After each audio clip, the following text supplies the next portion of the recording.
La Sociedad Española de Radiodifusión presenta... Ser... ¡Viva la radio! Podcast. Sempre.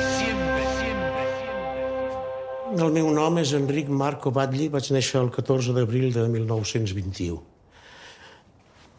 Feu comptes. Això vol dir que soc un vell, un vellet. Jo sóc l'Enric, però quan vaig entrar al camp de concentració de Flossenborg no vaig ser mai més l'Enric. A partir d'aquell moment vaig ser el número 6448. Un número que m'acompanyarà tota la vida.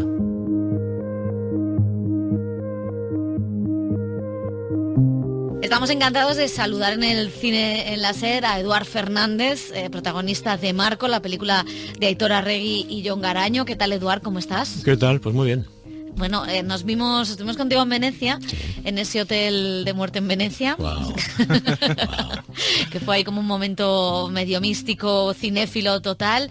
Y decías que este ha sido un buen año. Te hemos visto en el 47, ahora en Marco, acabas de presentar tu primer corto como director en Seminci y que estabas en un buen momento.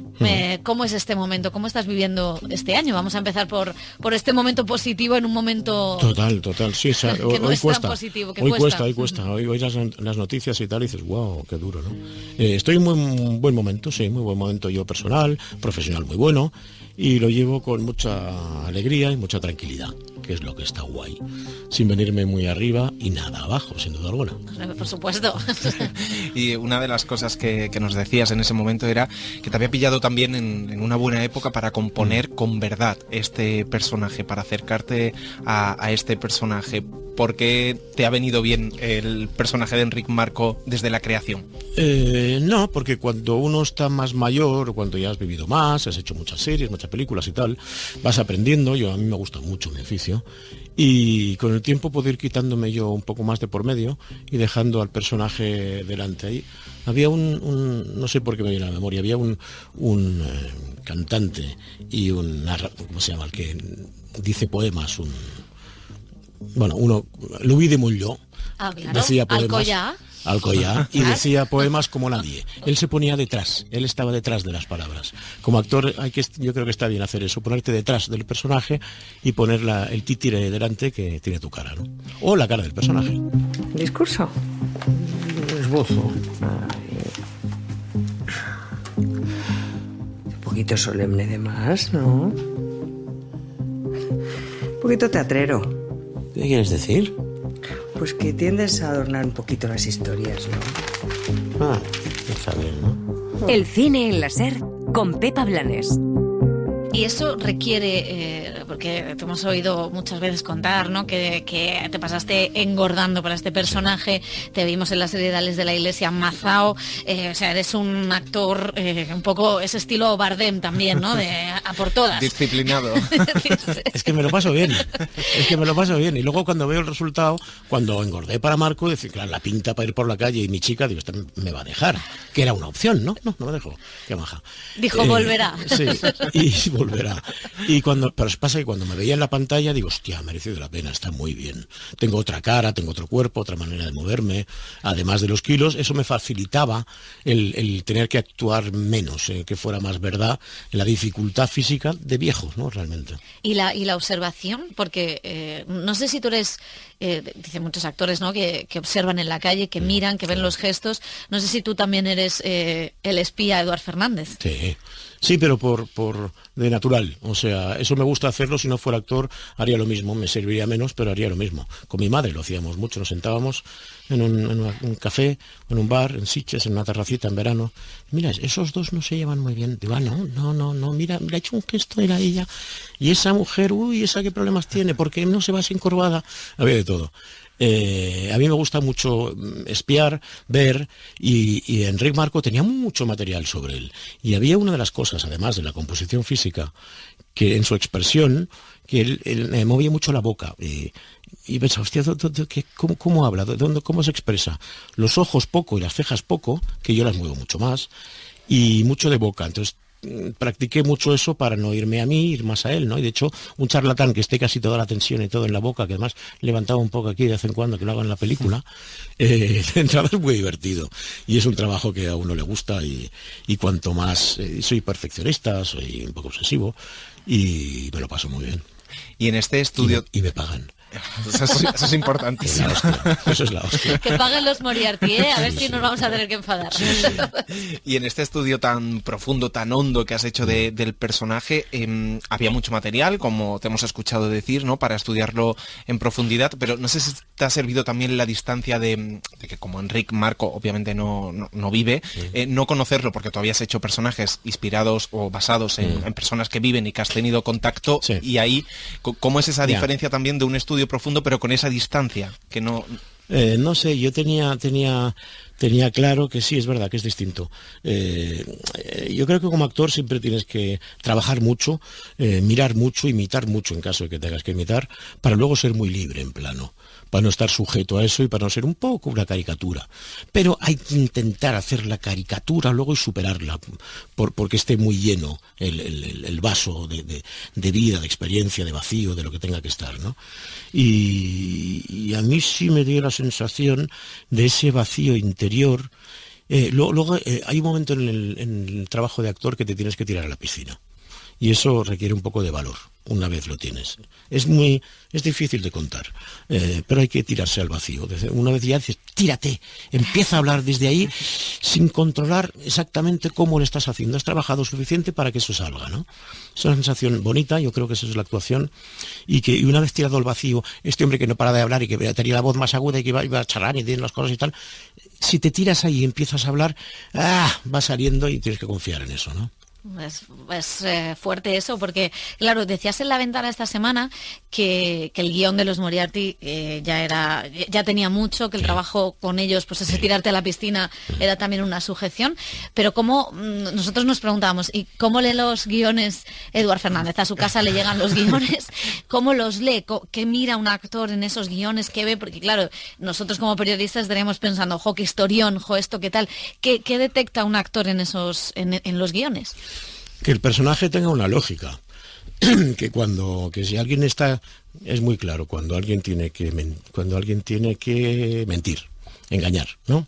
Y a veces cuando se dice, ¿y qué te iba a decir? Sí, me ha gustado mucho, digo, no. ¿Engaña bien o engaña mal? Engaña bien, porque engañe. Y entonces, ¿cómo sabemos que está engañando? Pues vamos a trabajar. Pero el tío, si engaña bien y los otros se lo creen, hay que engañar bien. Porque si no, los otros, si se creen esta mentira tan evidente, es que son tontos. Entonces vamos a trabajar un poco, porque si no, no tenemos nada. Parece que estés hablando de la televisión ahora mismo. Me ha sobrevenido muchas cosas. Ser preciso en todo, ser preciso. Yo con la gente buena que he trabajado, que son unos cuantos, todos tienen en común que son muy precisos, son muy concretos, todo es concreto. Nada es, bueno, sí, en general, en general no, todo es particular. Y cada momento es particular y cada personaje en cada momento se comporta de una manera y no de otra, ¿no?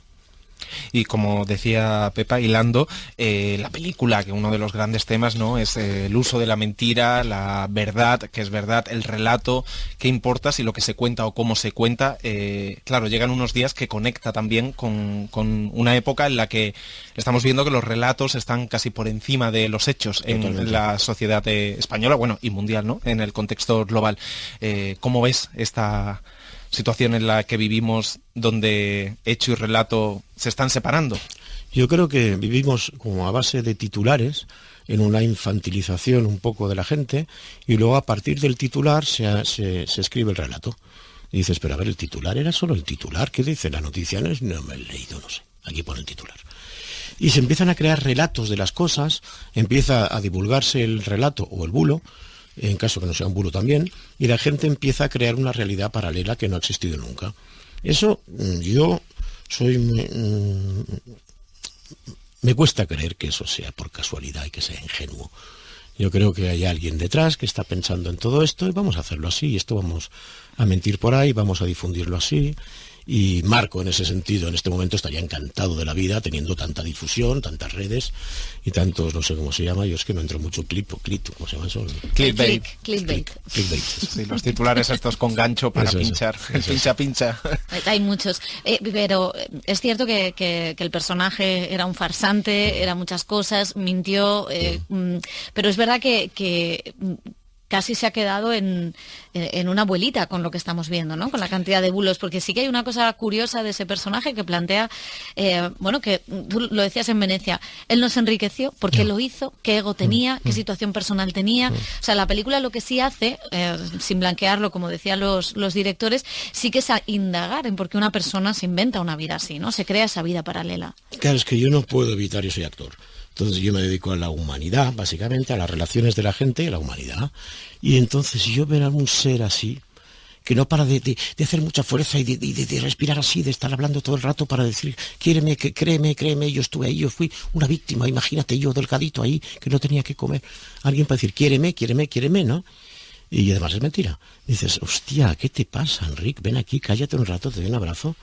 Cállate un rato, ¿y qué te pasa? Va a ser que eso no sé si lo hizo nunca, porque un psicólogo hubiera hecho, además de ganar una fortuna, hubiera sido un personaje inacabable, ¿no?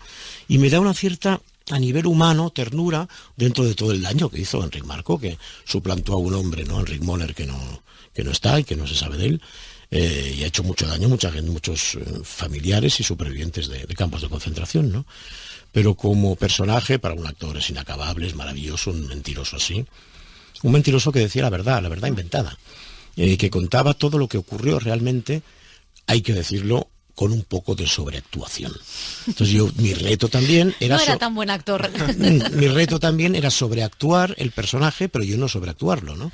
Y luego hay una cosa muy interesante, o al menos yo viendo la película, ¿no? También en la relación que tiene con su mujer, que la interpreta Natalie Poza, y es que te das cuenta que, aunque desde la distancia condenes o lo que hace o no lo hace, pero sintonizas o empatizas algo con el personaje en el sentido de que todos construimos ficciones de nuestras vidas, en el sentido de que todos nos engañamos, o es un artefacto para seguir adelante y seguir viviendo, la manera en que la ficción la utilizamos, ¿no? Para seguir viviendo. Hay algo en ser el gran embustero, ¿no? Que todos, bueno, a veces hemos adornado un poco una cosa que hemos pasado, otra, y no sé si hay algo entre todos que admiramos, que es que esto lo hace lo bestia. Enric Marco lo hace a lo bestia. Dices, hostia, yo que me ha dado vergüenza decir que había ganado tanto y era menos, o que había hecho no sé qué y era menos, este tío lo hace a lo bestia, y delante de todos los medios, y sí, hablando, y quiere cada vez más entrevistas y más tal. El tío daba como unas 200 conferencias en escuelas al año. O sea, es más de día sí, día no. Y luego, una vez lo descubrieron, dijo... Si queréis que siga dando conferencias ya desde esta mi nueva realidad... También lo hago bien. También lo puedo. Parece que gustaba. Enric, ¿estuviste en Flossenburg? Otra vez con eso, por favor, se lo he dicho mil veces. ¿Puedes aportar pruebas reales de que estuviste en Flossenburg? Y no sé, es que perdonadme, no sé cómo decirlo. Esto es una cosa y derribo, me parece a mí. Y la película tiene muchas cosas, también este juego con ficción y realidad, ¿no? La claqueta que vemos en varios momentos, pero también hay una reflexión sobre la memoria histórica. Esto pasa en un país que tiene la memoria histórica como la tiene. No sé si también una de las claves de que la mentira de Marco pudiera tenerse, no sé, quedarse entre nosotros o parecer una verdad, tiene que ver también con cómo manejamos los temas de memoria. Sí, no sé, Marco era tan descarado que era capaz de ir a Mauthausen o a Flossenburg, no sé dónde fue, y que le dijeran, ¿le podemos hacer una entrevista como antiguo deportado? Dijo, sí. Digo, pero ¿cómo te dejas hacer una entrevista por especialistas en el tema alemanes que viven aquí? Y claro, le pillan. Hay algunas cosas que dices, eso no me cuadra, que iba de rojo, la estrella roja, ¿no? Que subisteis andando, no, ¿cómo puede ser? Entonces yo no sé si en países en la que la memoria histórica está más instaurada y está todo más claro y se habla más a las claras, es más difícil mentir o manipular, ¿no? Y en este país pues hicimos una primera transición, primera y única, transición como se pudo, como nos dejaron, como se quiso, y ahora que deberíamos haber hecho una segunda, algún momento, porque en teoría es un país libre y podemos hablar tranquilamente de todo, pues tampoco. tampoco es así, ¿no? Y eso me parece que habla mal de nuestro país y que aún estamos en las dos Españas. Y diré, bueno, igual están siempre las dos Españas, pero que las dos coincidan en poder narrar qué ocurrió pues en el franquismo, en la guerra civil, en la transición, ¿no? Poder nombrar las cosas por su nombre, ¿no? Estamos todos aún con pies de plomo. Sí. Y una de las cosas que destacabais los actores es el trabajo con Aitor Arregui y Jon Garaño. Decía Nathalie que había sido un disfrute poder trabajar de esa manera. ¿En qué sentido? ¿Cómo son como directores? Bueno, yo en primer lugar fue el regalo que Nathalie dijera que sí a un personaje pequeñito que hacía de mi esposa. Nathalie es muy buena, nos queremos mucho, nos conocemos hace muchos años. Y tener un apoyo así al lado para mí era un gran regalo y le doy siempre las gracias. Jon y Aitor son la elegancia en persona. Jon, Aitor y todos los Moriarty, o sea, todo el mundo que suelen trabajar todos juntos. Y ahora yo que voy viendo cómo trabajan, me parece la forma, para mí, ideal de hacer cine. El mismo director de fotografía, sonido, vestuario, todos juntos, Xavier Berzosa, los productores. Es una manera de trabajar que tiene mucho de artesanal y mucho de muy profesional ya. Yo recuerdo cuando hice dos o tres sesiones con Soderbergh, y estaba él con la cámara, y muy majo, busca el sitio, ¿cómo te quieres poner? Aquí, ahí, no. A ver, búscate. Me puse, ¿dónde estabas instalado? Entonces me senté, me puse de pie y dice, yo aquí... Dice, yo te veo bien. Dice, ¿tú estás bien? Digo, sí, estoy bien. Vale, pues motor, pum. Entonces tenía algo de aficionado con su camarita y tenía algo que yo sabía de un gran profesional. Eso es muy bonito que se dé, porque eso es que la raíz de la pasión que tienes por tu curro siga estando, porque si no te gusta mucho este trabajo es insoportable. Son muchas horas, muchos ratos, muchas repeticiones, y o te gusta mucho o es insoportable, no sé, no entiendo por qué se haga, ¿no? En ese sentido, trabajar con Aitor y con Jon nos entendimos muy bien, trabajan mucho. Luego tuvieron algún secretito conmigo que me contaron después. A ver. ¿Cómo son? Me dijeron, nosotros no te dijimos nada, queríamos que te empatizases con Marco, que tirases, ¿no? Entonces hay una escena, por ejemplo, que Marco lloraba, entonces prepararon un traveling que se iba acercando y empezaba a llorar en la cama, y arrancaba a llorar, y lloré mucho, y me dicen, el plano es impresionante, pero no está montado. Es que si montamos ese, la gente se va con Marco, y es demasiado. Entonces montamos un momentito al final y luego fuimos a otra cosa, para equilibrar bien, no blanquearlo y no culpabilizarlo, para estar ahí en medio, ¿no? Y en eso son muy buenos, y cuando los directores son tan buenos es una alegría dejarte en manos porque llega un momento en que tú te tienes que dejar un poco en manos de los directores, ¿no? Y la escena, tengo que preguntar por esa escena porque me parece divertidísima, la escena de la librería con Cercas. Ah. Eso me parece. Cercas no estaba, porque ese era el real. Esa es muy divertida, y a Adole Vargas Llosa, y a mí me encantaba. ¿No? Amigo de Vargas Llosa, no os digo más, no hace falta decir más. Amigo de Vargas Llosa. Esa era muy divertida. También teníamos la escena real, y era muy divertida. Y luego cuando la he visto montada, claro, tiene mucha gracia ver a Cercas ahí así. Había unas cuantas de esta, y es bonita la película, como juega ficción, realidad, yo viendo al Enric Marco real en el cine, diciendo que no, que se lo han hecho mal. Tiene todo un juego muy interesante y muy bonito a nivel de dirección, ¿no? Y bueno, comentaba antes, Pepa, que vienes de una temporada, un año precioso en tu carrera, por los papeles, por el proyecto del corto, y ahora se inicia toda esta temporada de premios. ¿Y cómo te llevas tú con los premios? ¿Se relativiza? ¿Ayudan al ego, a lo Marco, o cómo? Tienes un puñado de nominaciones y premios. Sí, Vamos a dejar de hacer yo lo relativizo muy bien, y mucho mejor si están en casa. Bueno, lo de los premios es una autopromoción que nos hacemos entre nosotros. Es verdad que una vez ya te metes en eso, los premios, pues a mí me ocurre una cosa. A mí, yo cuando creo que un personaje, una interpretación está muy bien, me gusta que se la den a esa interpretación, sea quien sea, ¿no? En ese sentido sí me gusta, ¿no? Por otro lado, los premios, pues hay que pasar por ahí, hay que hacer todas las entrevistas, todas las alfombras, es cansado, y si lo vives con ligereza y con esa cierta deportividad necesaria, pues es bonito también, ves a todos los compañeros, te ves a unos, a otros, y es bonito. Y claro, repasando los Goya que tienes, y son por papeles tan diferentes. O sea, en La ciudad, Millán Astray, el diablo. Fausto. El diablo, bueno, el diablo y Millán Astray, Sí. ideológicamente ahí van. Sí, lo que pasa es que el diablo este era muy gracioso, el mío. Que realmente, no sé si eso es mirar atrás y ver que has podido hacer personajes tan diferentes, que te lo has pasado bien. No sé si es también una parte de esa serenidad que ahora tienes. No sé si va por ahí o es algo que ocurre, porque yo no miro mucho atrás. No suelo mirar lo que he hecho. Bueno, a veces sí. El otro día me hicieron la entrevista, me pusieron un iPad y iba pasando, digo, hostia, mira aquí, hostia. Es bonito y vas viendo un poco tu vida atrás. Y tu vida tiene algo de cine. Yo cuando veo a un actor también en la pantalla, voy viendo toda la carrera que ha hecho, parece que lo conoces un poco cómo es por los papeles que hace, ¿no? Entonces, de alguna manera, por mucho que pongas al personaje en primer lugar y esté él, vas conociendo un poco a la personita que hay detrás, creo, ¿no? Y tengo entendido que tú empezaste en el cine a los 35 más o menos, ¿no? A últimos de los 90.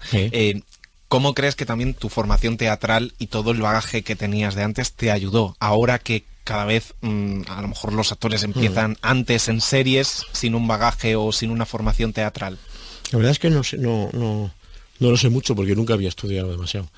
Entonces lo he hecho todo un poco a mi aire, todo hay que decirlo.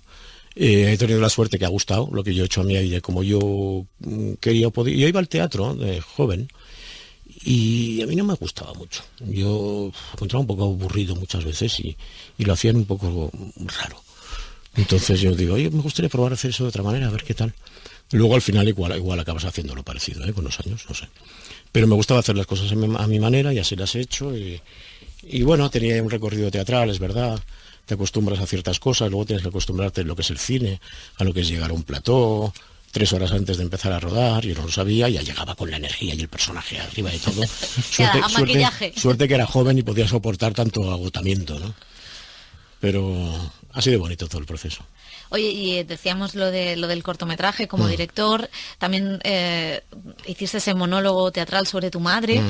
No sé si esta época creativa es un inicio de otra cosa. No lo sé, yo tampoco me lo planteo así, sino que hago un poco lo que quiero y lo que me dejan. A mí me gustaría una vez intentar rodar una película, dirigir, no por ser director, sino por contar una historia a mi manera. Aún tengo que encontrar el qué y el cómo, porque para mí el cómo es muy importante, el cómo narrar es muy importante, más que la historia casi. Y eso por un lado, y por otro lado también me gustaría seguir haciendo, me gusta hacer teatro de vez en cuando. Yo desde mí a veces, cuando haces mucha imagen, el teatro alimenta. Es difícil y el corazón lo pones a prueba el día del estreno, que dices, ¡uepa! Pero es bonito, sí. Y ya para ir terminando, nos preguntábamos, ¿no? Esto que la formación teatral, tu carrera que tienes, cuando hemos entrevistado a actores jóvenes, Carlos Cuevas, que está contigo en el 47, nos decía, como Eduard es un referente para mi generación como actor, ¿no? Tú, si tuvieras, esto es un poco feo a veces, pero un consejo o algo que decirle a los jóvenes actores, sobre todo por la carrera de fondo, que es el oficio de intérprete, la incertidumbre, estar pendiente de que te llamen por teléfono, ¿qué consejo le darías a los jóvenes actores? Yo les diría, haz lo que quieras. Haz lo que quieras y dentro de lo que quieras lo que puedes y lo que... Pero yo les diría, haz lo que quieras. Si tú quieres ser actor, ya, pero no me llaman. Bueno, pues hazlo de otra manera. Intenta buscar un agente y haces una cosa de teatro. Si tú quieres hacer esto, hazlo de una manera u otra. Lo que me parece raro es que quieras ya de primeras, al empezar, ya querer hacer una serie de protagonista cuando dices, eso es raro. Eso no es querer ser actor, eso es raro. Tú trabájate lo tuyo, porque los egos siempre nos lo tenemos que trabajar, los humanos, y ver qué papel juega el ego nuestro para ir en contra incluso, ¿no? Tú si quieres trabajar, pues trabaja, empieza a trabajar, y luego también la vida te va llevando a veces, como un río, sin ganas, pero como un río y te va llevando y vas viendo a ver a dónde llegas, y no solo depende de ti, sino de la casualidad y de la vida.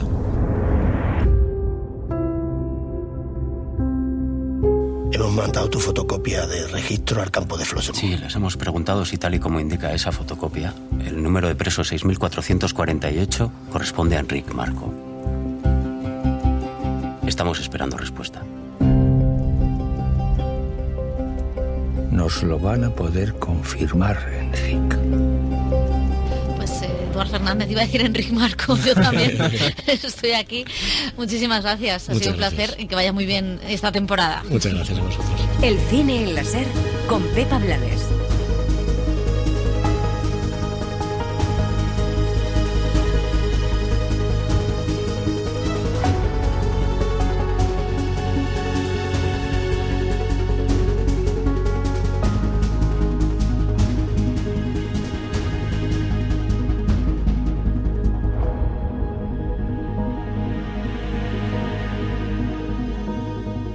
Suscríbete a El Cine en la SER. Escúchanos en directo en la SER los sábados a las 7:30 de la mañana y los domingos a las 3 de la madrugada. Cadena SER. La radio.